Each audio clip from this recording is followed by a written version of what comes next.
बच्चों, NRP school की online class में आपका स्वागत है। चलिए, जैसा कि आपको पता है अपन पर्यावरण पढ़ रहे हैं। पर्यावरण में हमारे पाठ तीसरा चल रहा है। जो मैंने काम आपको कल दिया था आपने कर लिया होगा। अगर नहीं किया है बच्चों, मैं आपसे बार बार कह रही हूँ कि काम यानी HW जो आपको यहाँ से दिया जा रहा है ऑनलाइन क्लास का काम जो है वो आपको कॉपी में ज़रूर करना है। किताबें ले लीजिए। किताबें होती हैं तो आप आराम से पढ़ रहे हो, और किताबें अगर आपके पास नहीं हैं तो आप काम करने में आपको समस्याएं आएंगी। अभिभावकों से मेरा निवेदन है कि बच्चों की पढ़ाई सुचारू रूप से हो रही है तो उनको किताबें ज़रूर दिलाएं। किताबों के सहारे बच्चे मन लगाकर पढ़ेंगे। चलिए तो बच्चों, अगर आप साथ के साथ काम कर रहे हैं तो उन बच्चों को वेरी गुड, बहुत अच्छे बच्चे हैं जो पढ़ाई पर ध्यान दिए हुए हैं, जो पढ़ाई कर रहे हैं। आप इस समय घर पर हैं तो घर पर रहते हुए भी आप पढ़ाई को समय ज़रूर दें। चलिए, तो कल हमने किसके बारे में पढ़ा था बच्चों? पाठ 2 ही चल रहा है अभी हमारा। पाठ 2 में हमने कल पढ़ा था पेट और आहार नाल के बारे में। जैसा कि आपको पॉइंट मैंने बताए थे वो आपको कॉपी में करने थे। अब हम पढ़ते हैं इसके आगे के भाग, यानी आज हम पढ़ेंगे आमाशय, छोटी आंत और बड़ी आंत। तो आमाशय क्या होता है बच्चों? आमाशय हमारे शरीर का भीतरी भाग है और आमाशय हमारे शरीर का वह भाग है, मैं एक बार पढ़ के बता देती हूँ, आप भी ध्यान से सुन लीजिए। ग्रेसिका का पिछला भाग, यानी जो हमारी ग्रेसिका यहाँ से शुरू होकर पेट तक जा रही है, पूरी 8 से 10 मीटर मैंने बताई थी आपको, जो कि हमारी आहार नाल है वो पेट तक जा रही है। तो ये है, तो इसका जो पिछला भाग यानी जो हमारे पेट में, ये देखिए चित्र में दिखाया गया है, ये आमाशय होता है जो कि एक थैली नुमा है, और ये हमारे पेट में आमाशय है जिसमें भोजन इकट्ठा होता है और यहाँ पचता है, और फिर इसके जो कार्य होते हैं वो आहार नाल से जुड़े होते हैं। ग्रेसिका का पिछला भाग आमाशय से जुड़ा होता है। आप मेरे साथ पढ़िए। आज हम किसके बारे में पढ़ रहे हैं बच्चों? आमाशय। किसके बारे में? आमाशय। आमाशय, आमाशय जो है बच्चों वह ग्रेसिका का पिछला भाग है।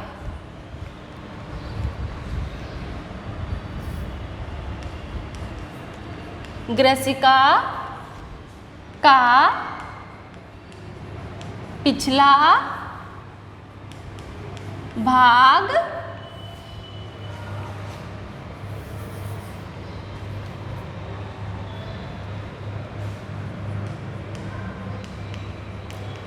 आमाशय से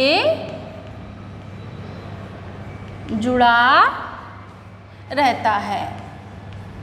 अब हमारी जो ग्रेसिका का जो भाग है वो पूरा हमारे पेट तक जाता है, और ये किससे जुड़ा रहता है?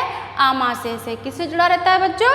आमाशय से। ग्रेसिका का पिछला भाग यानी हमारा प्रारंभिक भाग, प्रारंभिक भाग यानी जो हमारे मुंह से होता हुआ जाता है और पूरा यहाँ गर्दन से ग्रेसिका से होता हुआ पेट में जाकर आमाशय तक। मान लिए एक ये नली है, ये नली है, तो ये हमारे आगे का भाग यानी हमारे मुंह का हो गया ऊपर से, और इसको सीधे हमारे गर्दन से पेट में, तो ये पीछे का भाग किससे जुड़ा रहता है? आमाशय से। यानी कि आमाशय का, तो ग्रेसिका का पिछला भाग यानी हमारे मुंह से जो आहार नाल का जो भाग है ग्रेसिका का पूरा ये जा रहा है वो हमारे आमाशय से जुड़ता है। दूसरा पॉइंट देखेंगे।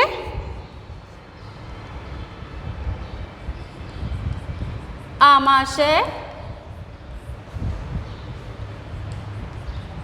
आहार नाल, आमाशय आहार नाल का चौड़ा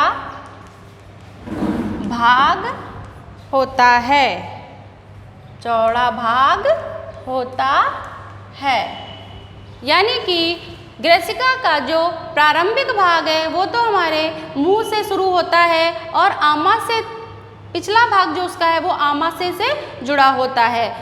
तो जो हमारे आगे का भाग होता है वो तो पतला होता है, यानी जो हमारी गर्दन है यहाँ पर, तो ये तो इसका जो मुंह होता है, हमारा मुंह छोटा है तो इसका भाग छोटा होता है। लेकिन ग्रसिका से होता हुआ जो आहार नाल जो होती है वो पूरी आमाशय तक जो जाएगी तो वह चौड़ी हो जाती है, जैसा कि आप चित्र में देख रहे हैं। देखिए यहाँ पर ये ऊपर से हमारा गर्दन से जाता हुआ, ग्रसिका से जाता हुआ आहार नाल है, और ये नीचे जिसका जो अंतिम सिरा है यानी जो पिछला सिरा है वो चौड़ा हो जाता है। इसे ही कहते हैं आमाशय। तीसरा पॉइंट देखो, आमाशय। साथ के साथ बोलो बच्चों मेरे, आमाशय में 2 से 4 घंटे, आमाशय में 2 से 4 घंटे तक भोजन रहता है। क्या बताया है मैंने? आमाशय में 2 से 4 घंटे तक भोजन रहता है। आप जब सुबह स्कूल आते हो, नाश्ता करके आते हो, हेल्दी नाश्ता करते हो, जैसे आपने दूध पिया, चाय टोस्ट या ब्रेड बिस्किट खाए, तो आप लंच तक आराम से रह सकते हो। यानी आपके आमाशय में भोजन है तो आप 2 से 4 घंटे बिल्कुल भी भूख नहीं महसूस करोगे।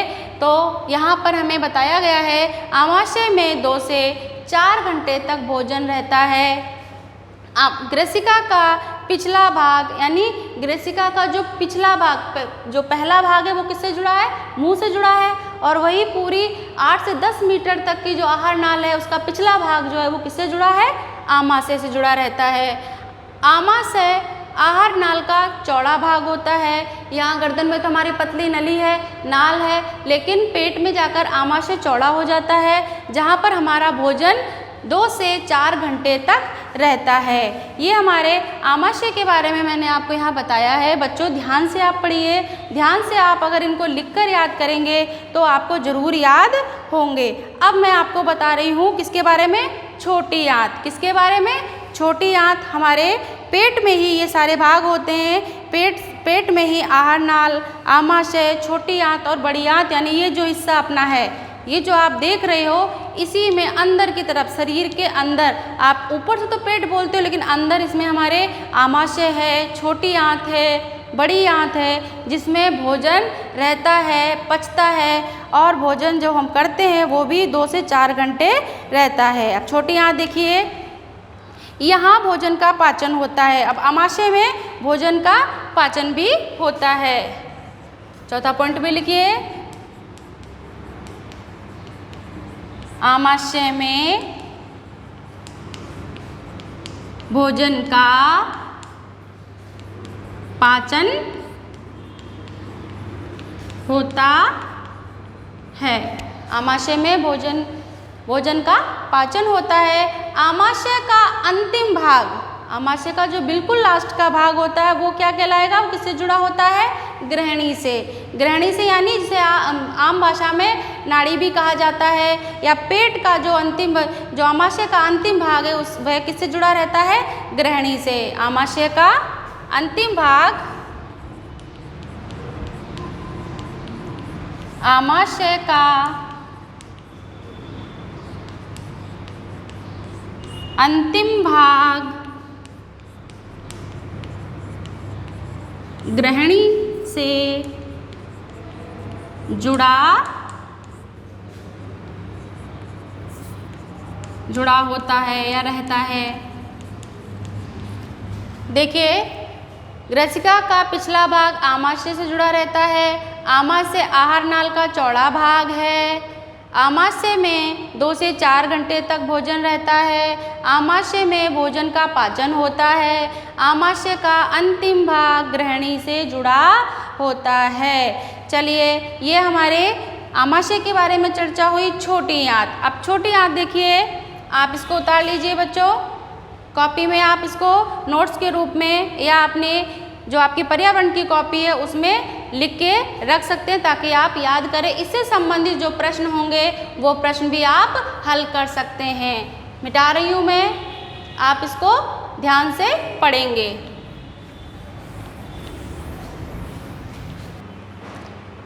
हाँ बच्चों, आगे देखिए, हमने आमाशय के बारे में पढ़ा है। अब हम पढ़ रहे हैं किसके बारे में? छोटी आंत और बड़ी आंत। छोटी आंत के देखिए मैंने यहाँ पॉइंट लिख दिए हैं, आप मेरे साथ बोलेंगे, मेरे साथ पढ़ेंगे। छोटी आंत क्या होती है बच्चों? छोटी आंत जो होती है ये भी हमारे पेट में ही होती है।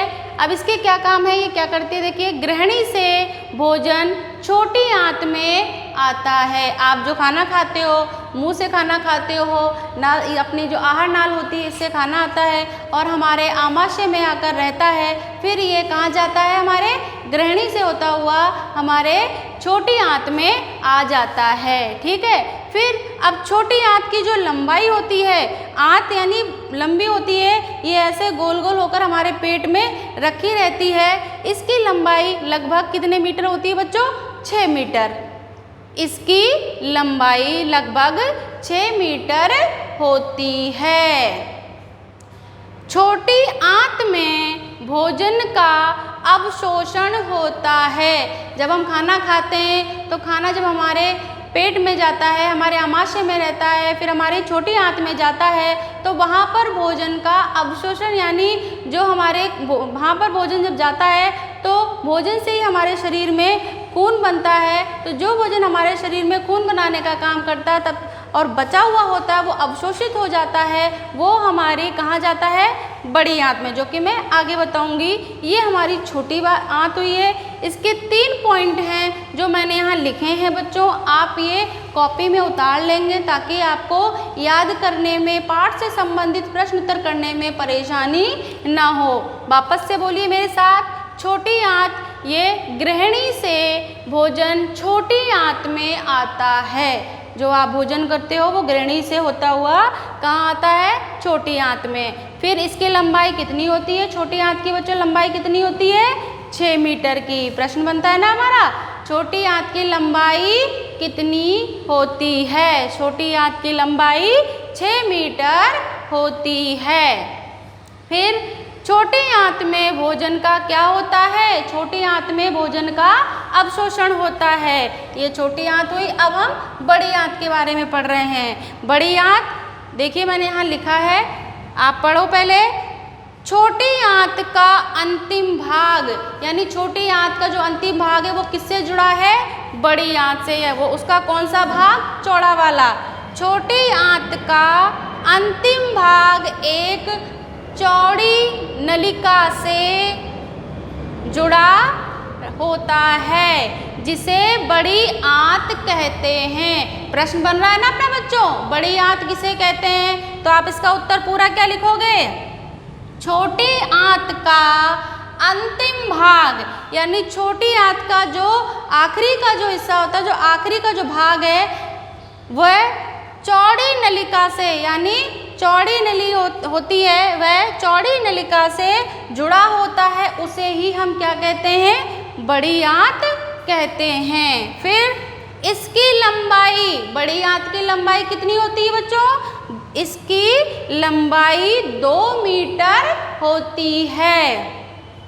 प्रश्न बनेगा, बड़ी आंत की लंबाई कितनी होती है? बड़ी आंत की लंबाई 2 मीटर होती है। आगे देखिए, अपचित भोजन, अपचित यानी जो हमारे पेट में भोजन जाता है, आमाशय में रहता है, फिर छोटी आंत में जाता है, फिर पचता है, तो जो अपचित यानी बचा हुआ जो भोजन होता है, पचने के बाद में जो अवशोषित भोजन रहता है, जो वह हमारे कहाँ इकट्ठा हो जाता है? बड़ी आंत में। कहाँ इकट्ठा होता है बच्चों? बड़ी आंत में इकट्ठा हो जाता है। अपचित भोजन बड़ी आंत में इकट्ठा हो जाता है। ये बच्चों आपको कॉपी में उतार लेना है। अब हम इसके जो प्रश्न उत्तर हैं वो अगले लेक्चर में करेंगे। तब तक आप यही काम कीजिए, यही आपका HW है और आप इन्हीं को याद करेंगे ताकि हम पाठ से संबंधित अगले लेक्चर में प्रश्न उत्तर कर सकें। हाँ, अब बच्चों पाठ से संबंधित मैंने आपको जो हमारे शरीर के आंतरिक भाग है वो मैंने सब कराए हैं। हृदय करा दिया, मस्तिष्क करा दिया, फेफड़े करा दिया, पेट करा दिया, आमाशय करा दिया, छोटी आंत, बड़ी आंत, ये सारे पार्ट मैंने करा दिए हैं। आपको सारे लिखने हैं, सब करने हैं। अब आपको क्या करना है कि आप जो किताब में अभ्यास कार्य से संबंधित है वो काम करेंगे। मैं आप थोड़ा सा काम दूंगी आपको।